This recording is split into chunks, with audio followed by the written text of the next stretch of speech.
se considera, devido ao caráter tradicional e histórico dessa Constituição e desse sistema constitucional, que a Magna Carta é parte integrante do direito constitucional britânico até hoje, e as suas disposições são, em tese, invocáveis até hoje. Então, a Magna Carta é um documento importante que faz parte desse sistema constitucional. Foi recepcionada por esse sistema constitucional moderno, embora seja um documento, como nós já vimos, de natureza originalmente estamental, ou seja, do constitucionalismo medieval. Mas faz parte da Constituição Britânica contemporânea, atual.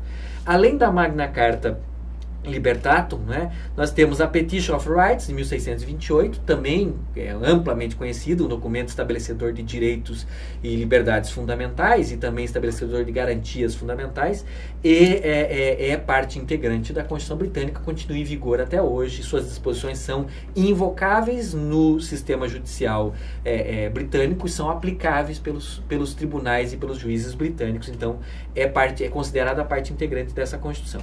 O mesmo vale para o Habeas Corpus Act, né, de 1675. Vocês sabem que é uma norma que regulamentou esse importantíssimo writ constitucional, essa importantíssima ação constitucional de tutela de direito fundamental, do direito fundamental de ir e vir, da liberdade ambulatória, né? E, efetivamente, essa é uma norma que também integra a Constituição Britânica. O Bill of Rights, de 1689, uma norma constitucional que estabeleceu uma série de direitos, como é amplamente sabido, também faz parte integrante dessa matriz constitucional. O Act of Settlement, de 1701, assim como o Ato de União da Escócia à Inglaterra, né, em 1707, também são documentos que fazem parte dessa matriz constitucional. Uma série de leis de caráter eleitoral editadas ao longo do século XIX e do século XX, que vão ser importantes, porque envolvem sufrágio, envolvem ampliação do direito ao sufrágio. O sufrágio na Inglaterra era sufrágio restrito por vários critérios, inclusive critérios censitários, ou seja, de renda, né, critérios nobiliárquicos, critérios de gênero, então era um sufrágio restrito. Ele vai paulatinamente avançando por várias reformas no sistema eleitoral, né, e no sistema de direitos políticos, rumo a um sufrágio universal, de modo que no século XX ele se torna um sufrágio universal. Então, essas leis eleitorais do século XIX e do século XX, que foram universalizando os direitos políticos e encaminhando o sistema político britânico de um sistema de sufrágio restrito para um sistema de sufrágio universal, elas são parte integrante também, são consideradas parte integrante do direito constitucional britânico. Além disso, alguns Parliament Acts de 1911 e 1949, que alteraram a estrutura das instituições, a estrutura do parlamento, questões relativas ao Estatuto dos Lords na House of Lords, enfim, uma série de mudanças que, devido à sua matéria, são consideradas normas constitucionais. O Estatuto de Westminster, pela mesma razão, de 1931, a Lei sobre os Ministros da Coroa de 37, todas elas são normas que alteram as instituições e as relações ali entre comuns e lords, entre a Casa dos Comuns e a Casa dos Lords e o Ministério, o Gabinete, então também são normas importantes, e o mesmo se aplica para as leis sobre o pariato que foram editadas em 1958 e em 1963. O pariato se refere ao Instituto dos Lords, né? Ou seja, a condição dos Lords na House of Lords. Então também aqui há uma série de leis constitucionais que são importantes. Aqui, sem nenhuma pretensão de exaustão, essas são algumas normas escritas que claramente fazem parte dessa Constituição mista, sem prejuízo da existência de outras normas escritas que aqui tenham porventura sido omitidas, né?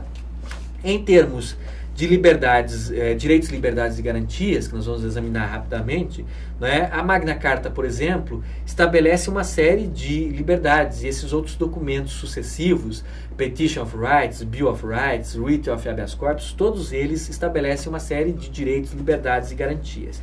Entre eles, nós temos liberdades eclesiásticas, normas protetivas do direito de propriedade, como normas restritivas da tributação, normas restritivas ou proibitivas do confisco, normas restritivas do direito de requisição de propriedade privada para uso temporário pelo poder público, normas protetivas da liberdade ambulatória, né, tanto do ponto de vista material quanto do ponto de vista adjetivo, ou seja, o próprio Writ of Habeas Corpus, né, uma ação constitucional que visa tutelar ameaças ou lesões ao direito de ir e vir. Então, a liberdade ambulatória é tutelada também pelo direito constitucional britânico, né?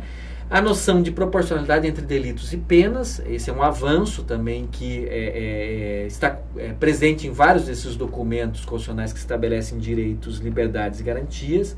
Normas que vedam penas excessivas, multas excessivas, né?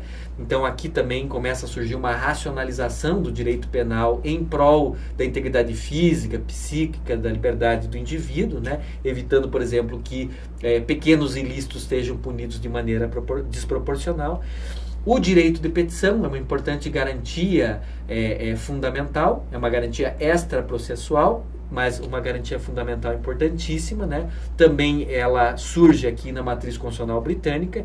Diversas garantias fundamentais, os chamados writs constitucionais, são ações constitucionais de tutela de direitos, writ of mandamus, writ of habeas corpus e assim por diante, né? São várias ações constitucionais que surgem na matriz britânica e depois se desenvolvem na matriz constitucional norte-americana.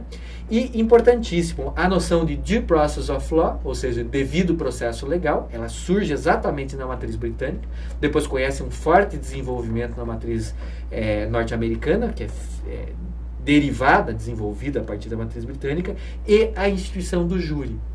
A ideia de que o indivíduo tem o direito de ser julgado pelos seus pares e que, portanto, tem que haver a instituição conhecida normalmente como júri ou tribunal do júri, que, como é sabido, nos sistemas de common law, como o britânico e o norte-americano, são muito mais amplos, não cabem apenas em matéria penal, mas também cabem em matéria civil, e são uma tentativa de democratização da jurisdição.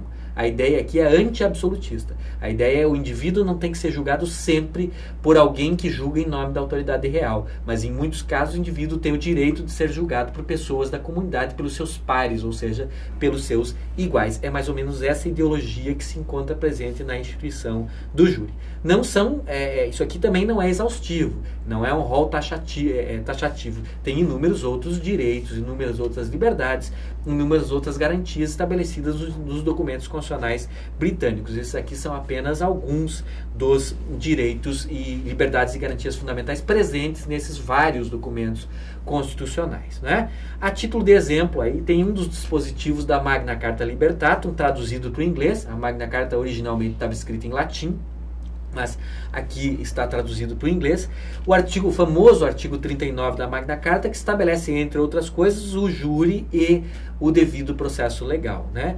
Diz mais ou menos o seguinte: nenhum homem livre pode ser objeto de buscas ou de aprisionamento, nem pode ser privado de seus direitos ou de suas posses, ou colocado na ilegalidade ou exilado, ou ainda deprivado do seu status, né, ou do seu estatuto de qualquer maneira, senão, e tampouco se pode proceder com a força contra ele, ou determinar que outros o façam, exceto de acordo com o julgamento dos seus pares, dos seus iguais, ou de acordo com o que estabelece a law of the land, ou seja, o common law, a lei da terra. O que é que significa isso, gente?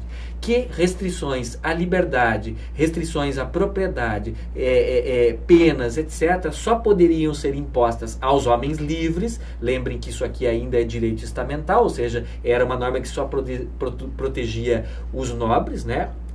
Se não com base na legalidade, aqui já está presente o princípio da legalidade, law of the land, e através do julgamento dos seus pares, ou seja, de um júri, de um tribunal composto por iguais àquele que está sendo julgado. Essa cláusula da law of the land vai se desenvolver no direito britânico e vai dar lugar no futuro à cláusula do due process of law, ou seja, do devido processo legal. A ideia de que o processo, para ser válido, também precisa cumprir uma série de pressupostos formais, como paridade de armas, imparcialidade do juízo, vedação de provas ilícitas, uma série de outras garantias, né, do acusado, ou da parte no processo, e, além disso, até mesmo a ideia de devido processo substantivo, ou seja, de que o processo não pode conduzir a certos resultados. Depois nós vamos falar um pouquinho mais sobre essa ideia de devido processo legal, mas a origem da noção de devido processo legal, assim como a origem do júri, está aqui, remonta à Magna Carta Libertatum no artigo 39. Aqui existem algumas disposições, alguns trechos do Bill of Rights de 1689, outro importantíssimo documento da matriz constitucional britânica.